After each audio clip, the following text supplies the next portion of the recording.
தினகரன் கைது செய்யப்பட்டதை கண்டித்து மதுரை பழங்கானத்தத்தில் ஆர்ப்பாட்டம் நடைபெற்றது.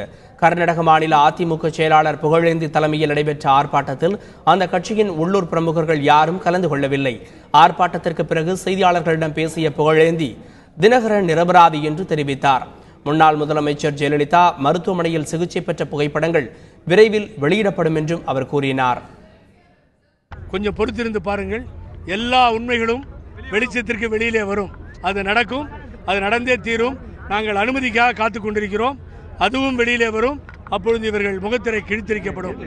நேற்றைய தினம் தமிழகத்தினுடைய முதல்வர் தலைமை நிலைய செயலாளர் திரு எடப்பாடி பழனிசாமி அவர்கள் பேச்சுவார்த்தைக்கு வந்தால் வரலாம், இல்லை என்றால் தேவையில்லை என்கின்ற கருத்தை சொன்னார்கள்.